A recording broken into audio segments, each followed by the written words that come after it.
ஒன்று நாளாகமம் அதிகாரம் 21. சாத்தான் இஸ்ரவேலுக்கு விரோதமாய் எழும்பி இஸ்ரவேலை தொகையிடுகிறதற்கு தாவீதை ஏவி விட்டது. அப்படியே தாவீது யோவாபையும் ஜனத்தின் சேர்வைக்காரரை நோக்கி, நீங்கள் போய் பெயர்சபா தொடங்கி தான் மட்டும் இருக்கிற இஸ்ரவேலை எண்ணி அவர்கள் இலக்கத்தை நான் அறியும்படிக்கு என்னிடத்தில் கொண்டு வாருங்கள் என்றான். அப்பொழுது யோவாப், கர்த்தருடைய ஜனங்கள் இப்போது இருக்கிறதை பார்க்கிலும் நூறத்தனையாய் அவர் வர்த்திக்க பண்ணுவாராக.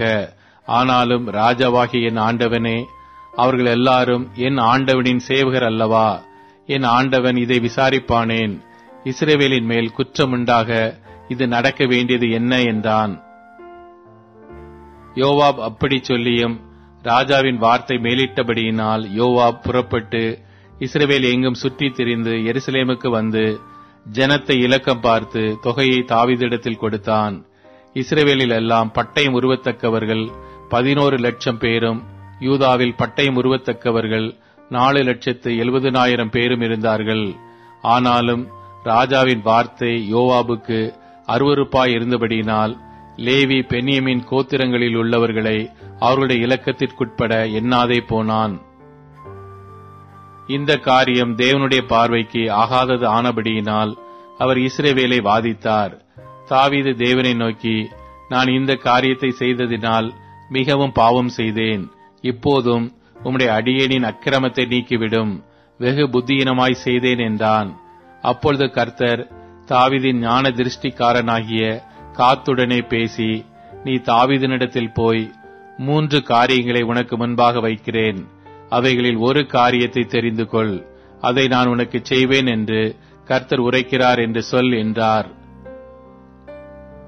அப்படியே காத் தாவீதினிடத்தில் வந்து அவனை நோக்கி, 3 வருஷத்து பஞ்சமோ அல்லது உன் பகைஞரின் பட்டயம் உன்னை பின்தொடர நீ உன் சத்துருக்களுக்கு முன்பாக முறிந்தோடி போகச் செய்யும் 3 மாத சங்காரமோ அல்லது 3 நாள் கர்த்தருடைய தூதன் இஸ்ரவேலுடைய எல்லை எங்கும் சங்காரம் உண்டாகும்படி தேசத்தில் நிற்கும் கர்த்தருடைய பட்டயமாகிய கொள்ளை நோயோ, இவைகளில் ஒன்றை தெரிந்து கொள் என்று கர்த்தர் உரைக்கிறார்.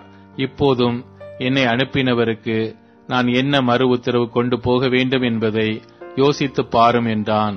அப்பொழுது தாவீது காத்தை நோக்கி, கொடிய இடுக்கணில் அகப்பட்டிருக்கிறேன். இப்போது நான் கர்த்தருடைய கையிலே விழுவேனாக.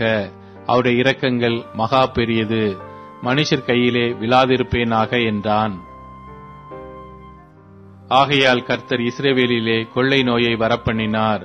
அதனால் இஸ்ரவேலில் 70,000 பேர் மடிந்தார்கள். எருசலேமையும் அழிக்க தேவன் ஒரு தூதனை அனுப்பினார். ஆனாலும் அவன் அழிக்கையில் கர்த்தர் பார்த்து அந்த தீங்குக்கு மனஸ்தாபப்பட்டு சங்கரிக்கிற தேவனை நோக்கி, போதும், இப்போது உன் கையை நிறுத்து என்றார். கர்த்தருடைய தூதன் எபூசியன் ஆகிய ஓர்னானின் களத்தண்டையிலே நின்றான். தாவீது தன் கண்களை ஏறெடுத்து பூமிக்கு வானத்திற்கு நடுவே நிற்கிற கர்த்தருடைய தூதன் உருவின பட்டயத்தை தன் கையில் பிடித்து அதை எருசலேமின் மேல் நீட்டியிருக்க கண்டான். அப்பொழுது தாவீதும் மூப்பர்களும் இரட்டு போர்த்து கொண்டு முகங்குப்புற விழுந்தார்கள். தாவீது தேவனை நோக்கி, ஜனத்தை என்ன சொன்னவன் நான் அல்லவோ? நான் தான் பாவம் செய்தேன், பொல்லாப்பு நடப்பித்தேன். இந்த ஆடுகள் என்ன செய்தது? என் தேவனாகிய கர்த்தாவே, வாதிக்கும்படி உம்முடைய கரம் உம்முடைய ஜனத்திற்கு விரோதமாயிராமல் எனக்கும் என் தகப்பன் வீட்டிற்கும் விரோதமாயிருப்பதாக என்றான். அப்பொழுது எபூசியனாகிய ஓர்னானின் களத்திலே கர்த்தருக்கு ஒரு பலிபீடத்தை உண்டாக்கும்படி தாவீது அங்கே போக வேண்டுமென்று தாவீதுக்கு சொல் என்று கர்த்தருடைய தூதன் காத்துக்கு கட்டளையிட்டான். அப்படியே தாவீது கர்த்தரின் நாமத்திலே காத் சொன்ன வார்த்தையின்படியே போனான். ஓர்னான் திரும்பி பார்த்தான். அவனும் அவனோடு இருக்கிற அவனுடைய 4 குமாரரும் அந்த தேவதூதனை கண்டு ஒளித்துக் கொண்டார்கள்.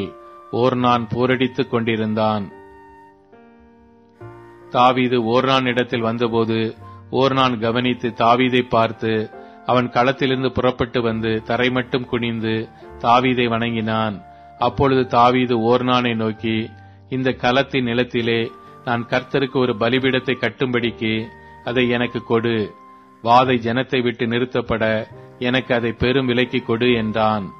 ஓர்னான் தாவீதை நோக்கி, ராஜாவாகிய என் ஆண்டவன் அதை வாங்கிக் கொண்டு தம்முடைய பார்வைக்கு நலமானபடி செய்வாராக. இதோ சர்வாங்க தகனங்களுக்கு மாடுகளும் விறகுக்கு போரடிக்கிற உருளைகளும் போஜன பலிக்கு கோதுமையும் ஆகிய யாவையும் கொடுக்கிறேன் என்றான்.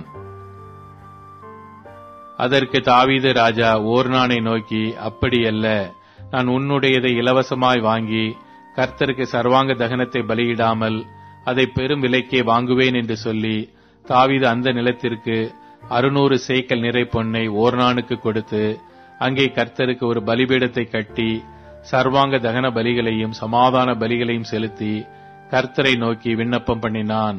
அப்பொழுது அவர் வானத்திலிருந்து சர்வாங்க தகன பலிபீடத்தின் மேல் இறங்கின அக்கினியில் அவனுக்கு மறு உத்தரவு கொடுத்ததும் அல்லாமல் தேவதூதன் தன்னுடைய பட்டயத்தை உரையிலே திரும்ப போட வேண்டும் என்று கர்த்தர் அவனுக்கு சொன்னார். எபூசியனாகிய ஓர்னானின் களத்திலே கர்த்தர் தனக்கு உத்தரவு அருளினதை தாவீது அக்காலத்திலே கண்டு அங்கேதானே பலியிட்டான். மோசே வனாந்தரத்தில் உண்டாக்கின கர்த்தருடைய வாசஸ்தலமும் சர்வாங்க தகன பலிபீடமும் அக்காலத்திலே கிபியோனின் மேட்டில் இருந்தது. தாவீது கர்த்தருடைய தூதனின் பட்டயத்திற்கு பயந்திருந்தபடியால் அவன் தேவ சந்நிதியில் போய் விசாரிக்க கூடாதிருந்தது.